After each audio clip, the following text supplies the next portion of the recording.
A Gen Z vai pagar a conta dos erros das gerações passadas. Antes de você nascer, você já está condenado. Então, muitos desses jovens, eles estão delirantemente famintos por um motivo para morrer ou matar. Tem do rapazinho lá, do adolescente, que faz edit católico na internet e é que converte muita gente. Um Zé Ruela. Não, tudo bem. Escreve, fica mais lindo. Você é um Gen Z, né? Eu sou um defensor Você é um da Gen Z. fracassado. Vamos falar a verdade. Fracassado é você. Vai se fuder, mano. Você é Gen Vai se Z, fuder, cara. mano. Quantos anos você tem, Mauro? Pergunte. Eu tenho... Eu sou Gen Z, sou Gen Z. Ele é o Gen Z. Ele não quis é falar a própria final idade, dos ele tá anos no 90. Por que você não tá. falou tua idade? Evitar, né? Por quê? Cruzamento de informações. Ah, Você não dá entendi. esse tipo de dado. É, olha, o cara é tipo, ele procurado pela BIM, Ele é um gente. Você acha espião, que tá né? brincando com quem? Realmente. A Interpol tá atrás desse homem, então assim, é melhor. Ele não é que nem eu, né? Você tá falando. Não, mas você foi uma das primeiras pessoas a trazer publicamente esse debate pro Brasil com aquele documentário. O documentário saiu, nunca vamos esquecer disso, saiu dia 25 de dezembro. Sim. E eu deixei muita gente triste no processo. Inclusive eu fui uma delas, porque eu assisti dia De 25. que ano? Hã? De que ano? Ano passado. Não Ano foi? passado? E um documentário que tá com mais de 600 milhões, 650 mil views no YouTube. Todo mundo deve ter visto aí. 3 horinhas. E eu quero que você, em 3 horas, eu quero que você sucinte esse documentário em 1 minuto pra galera entender a natureza do problema. A Gen Z vai pagar a conta dos erros das gerações passadas. E por isso que tá todo mundo fudido. Exato, a gente tá fudido antes mesmo de começar a operar na realidade. Ponto. Tipo, antes de você nascer, você já está condenado. A gente Vamos já lá, nasce no déficit, é verdade. Vamos lá, tratando de São Paulo, não precisa dar valores. Você acha justo que você paga pelo seu apartamento? Começando por aí. Vamos nem entrar nesse assunto, né, Pirajá? Porque dói. Dói. Tá entendendo? Cara, quem paga aluguel em São Paulo sabe, velho. Dói muito. Dói muito. É um dinheiro. Você rasga dinheiro todo mês. Eu entrei numa discussão um tempo atrás, tava tendo aquele debate sobre os velhos que moram na Vila Mariana, que não aceitam a chaque das corretoras. Aí eu publiquei no Twitter e falei assim, se dependesse de mim, todos seriam expropriados e seriam levantados preço de apartamento lá, porque fodam-se os velhos. Porque eu quero que jovem tenha direito a ter uma casa e formar uma família e ser feliz. Os velhos já tiveram essa oportunidade, eles fizeram de tudo pra nos fuder. Ô, Império, sabe um negócio que eu tava pensando? Sobre Gen Z? Nós somos uma... Nós não somos a primeira, mas nós somos uma das primeiras gerações que teve que mudar totalmente a nossa referência de vida adulta. E a gente tá mudando agora a nossa referência de velhice. Na época da pandemia... Eu vou colocar um assunto pra trazer esse, né? Na época da pandemia... Eu lembro que saiu um dado dos Estados Unidos sobre consumo. Em 2020 e 2021, o item mais consumido pelos americanos foram móveis. E aqui no Brasil também, a Magazine Luiza, as ações da Magazine Luiza, né, estouraram nessa época. Casas Bahia também. E o segundo item mais consumido foram criptomoedas. Criptomoeda não é remédio no meio de uma pandemia, não é um bem palpável, são criptos. E eu fiquei pensando, cara, assim, do quanto... todo esse volume tradeado, do quanto isso vem de herança que essas pessoas receberam dos pais que morreram. Por que eu toquei nesse assunto? Porque antigamente as pessoas morriam mais cedo. Então, com 30 anos, provavelmente seus pais tinham morrido e você tinha acesso à herança. E isso é um dinheiro relevante o suficiente para você conseguir comprar um apartamento ou uma casa. Agora eles não morrem mais tão cedo, que bom, né? Mas a gente não tem mais acesso a esse dinheiro para conseguir comprar um imóvel. Na verdade, a gente está tendo que bancar eles e isso é um problema ainda mais sério em países como o Japão e Coreia do Sul.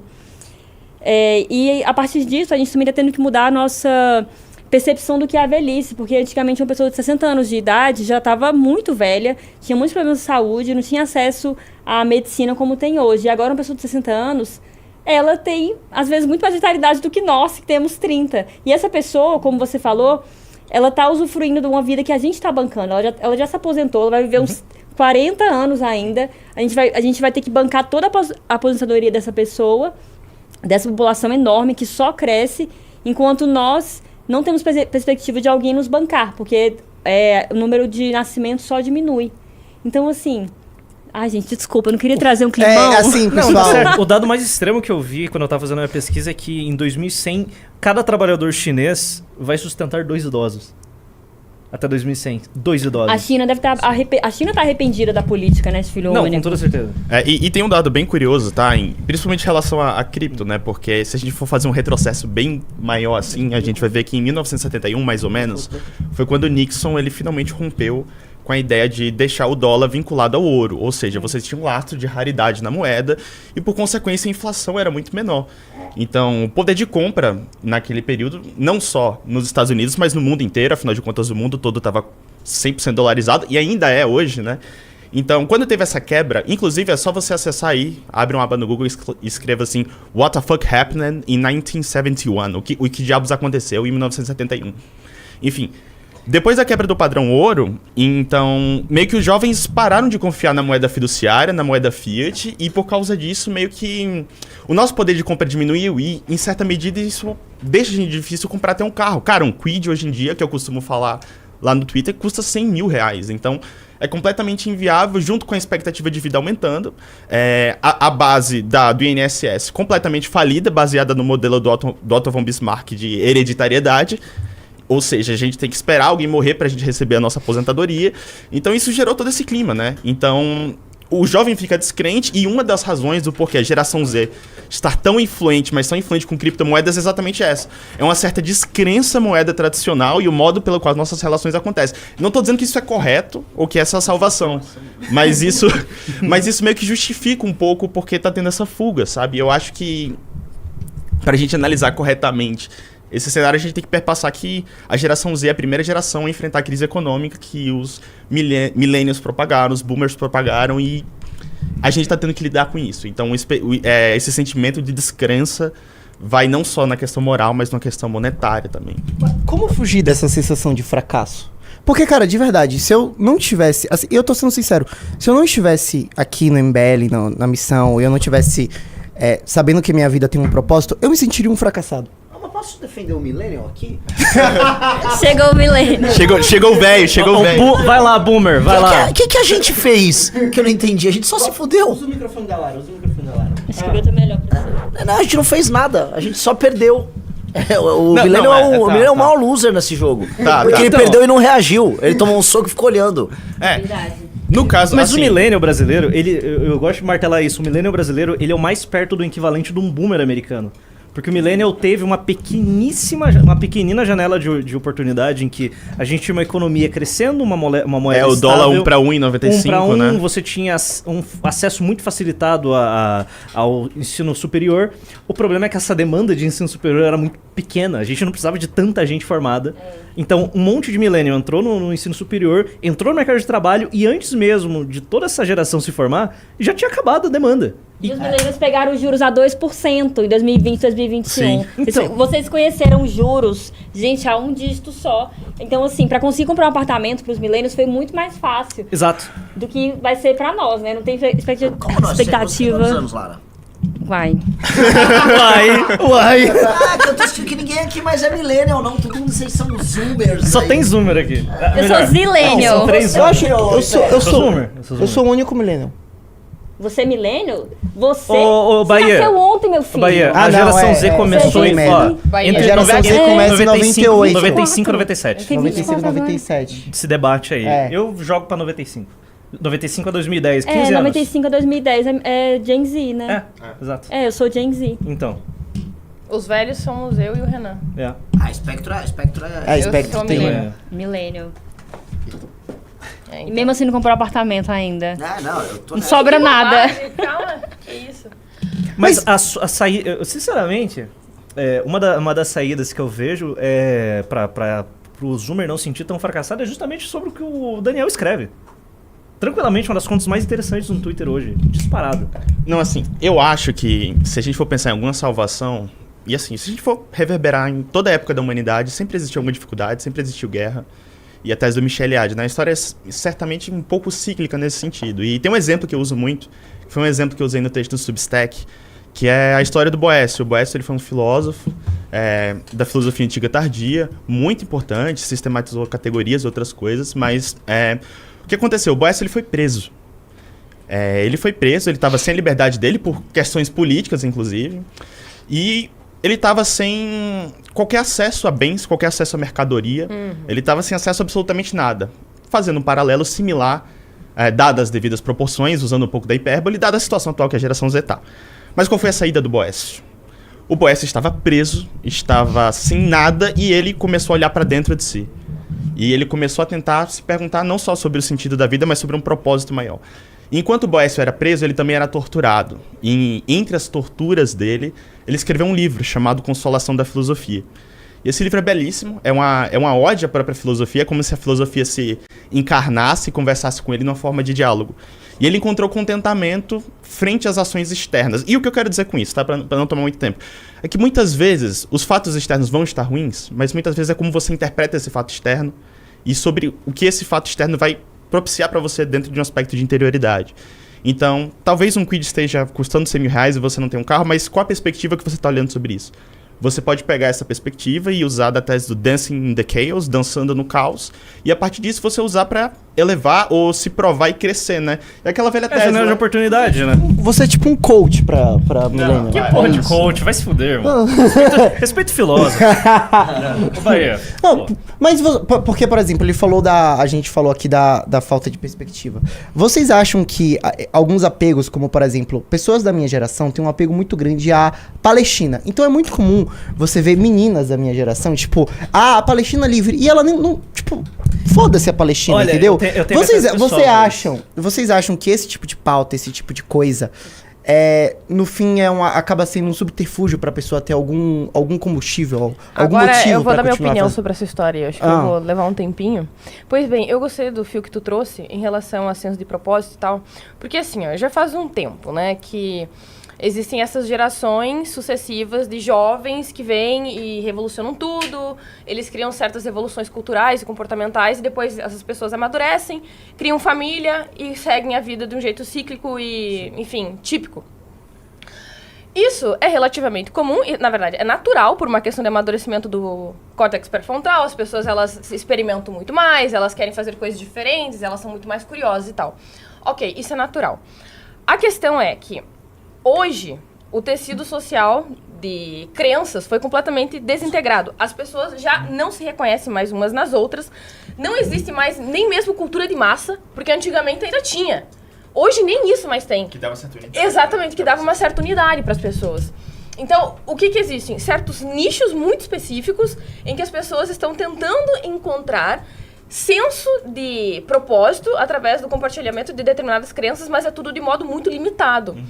E aí, veja bem, uma das coisas que eu acho muito importantes e que eu, enfim, andei pensando recentemente é em relação à necessidade das pessoas, no geral, formarem famílias, tá? A questão é a seguinte, a maior parte das pessoas na história da humanidade não fizeram grandes coisas. É natural, é assim que é. Então, a maioria das pessoas, elas simplesmente cresceram, amadureceram, formaram famílias, criaram suas famílias, morreram, etc. E assim sucessivamente ao longo de milênios. O problema é, essas pessoas já não estão mais podendo fazer o que era básico e que dava senso de propósito para que elas tivessem um motivo para viver.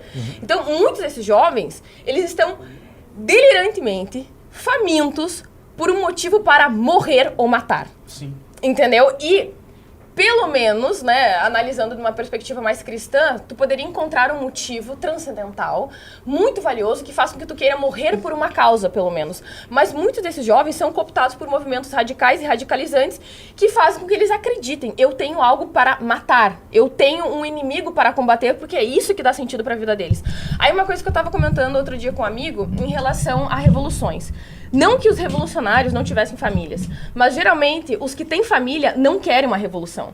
Porque são pessoas que têm motivo para viver, são pessoas que se sentem acolhidas e se sentem apegadas ao muro que protege os seus filhos na escola. É uma pessoa que se preocupa se o filho vai ter algo para comer no outro dia. É uma pessoa que se preocupa se a sua filha vai ser ou não estuprada durante uma guerra civil. Então, esses jovens, como eles não têm um apego com o mundo real, com a conexão, eles estão dispostos a abandonar absolutamente tudo. Não, e assim, hoje em dia, se você for falar com um jovem da geração Z, ele de fato acontece com ele. Ele não tem senso de propósito, ele não tem senso de sentido, então fica muito fácil você ser seduzido por um discurso extremamente radical. Porque o discurso radical, por definição, ele vai dar senso de sentido. Exato. Não que esse senso de sentido seja correto. Exato. Mas ele se aproveita disso, né? Exato. Então, se aproveita do vazio da vida da pessoa. Exato. E aí tem o caso da Palestina, tem o caso do Hamas, tem o caso de Posso citar um caso que eu acho que é, principalmente pra galera da minha idade, catolicismo. Você acha que essa nova trend católica já é uma coisa do tipo, ok, talvez essa seja a única forma que eu tenha de ter uma família estável? e tentar alcançar isso que você falou? Então. Porque, assim, você pode conceber o catolicismo como um fenômeno de massas, a crença católica como um fenômeno de massas? Eu penso que são movimentos diferentes. Tem do rapazinho lá, do adolescente, que faz edit católico na internet e que converte muita gente. Um Zé Ruela. Não, tudo bem. Minha amiga Nanda Cheia foi convertida por edit católico. A questão é que existe uma diferença. Ela tá fazendo catequese. Caralho. Existe a diferença. Cara, Nanda Cheia tá fazendo catequese, velho. Desculpa, existe a diferença entre um sujeito que, enfim, se converteu e converte outras pessoas através de edits no YouTube, enfim, Sim. sei lá, nas redes sociais. E existe também aquele outro tipo de católico que é, de fato, aquele que está introduzido naquela tendência do casamento tradicional, da thread wife, do marido provedor, esse tipo de coisa. São pessoas diferentes. Porque esse do edit, ele ainda é um jovem perdido, confuso, que não necessariamente acredita, mas ele quer acreditar, porque ele precisa acreditar, porque talvez seja a única coisa que mantenha ele funcional. Miseravelmente, insignificantemente funcional. Agora, essas outras pessoas que entram na tendência do coach da família tradicional, não, essas pessoas, elas são funcionais. Razoavelmente. Então são pessoas que já têm filhos, por exemplo, que têm um trabalho, que vão na igreja, que conseguem conversar com uma pessoa desconhecida na rua, sabe? São pessoas que talvez estejam chegando em um resultado semelhante, mas os caminhos delas são muito diferentes. Eu acho que, assim, querendo ou não, a religião ela vai ter algum grau de cultura de massificação, aquilo que a gente estava falando mais cedo, justamente porque ela dá, em algum grau, esse senso de propósito. E, ao meu ver, isso é uma questão, assim, meio que ontológica. E o que eu quero dizer com isso aqui é da própria condição humana você querer buscar algum senso de transcendência ou deixar uma marca, num sentido um pouco mais sensível, material, para gerações futuras. Meio que todo mundo deseja isso em algum grau. Se não fosse assim, a gente seria similar, talvez, animais, a vacas, cavalos ou coisa do tipo. Então, eu acredito que, em algum grau, pode acontecer isso, que você está falando, Spectre, de ser só indo na onda ou algo do tipo, mas eu também acredito que pode sim ter esse senso. Eu acho que é muito difícil a gente quantificar isso, porque podem existir pessoas que estão indo pro catolicismo, como você falou, com esse senso muito aprumado de que querendo deixar algo maior no mundo, ou querendo procurar algo maior. E eu acho que, no caso da geração Z em específico, isso está muito forte. Esse senso de procura tá maior, e por uma relação de causa e consequência, sabe? Alguns estão indo pro catolicismo, outros estão indo pro movimentos radicais, mas eu acho que é uma tecnologia que funciona. É uma tecnologia funcional, entendeu? E eu penso que, mesmo que sendo ou não, como eu poderia dizer, genuíno, sendo ou não algo que depende da cultura de massa ali, a questão é, isso vai funcionar realmente para manter o sujeito funcional e avançando, progredindo, com um pouco mais de esperança em relação ao futuro? Para mim é isso que importa. Adquira o curso de Lógica Argumentativa e aprenda como evitar frases ambíguas e vagas, como lidar com o verdadeiro e falso, como conectar bem as ideias, como organizar as ideias de modo claro, como estruturar bons argumentos, como analisar argumentos, como bons filósofos argumentam, como criar argumentos do zero. Usando o cupom Espectro Cinza, tu ganha 50% de desconto. Aproveita enquanto é tempo.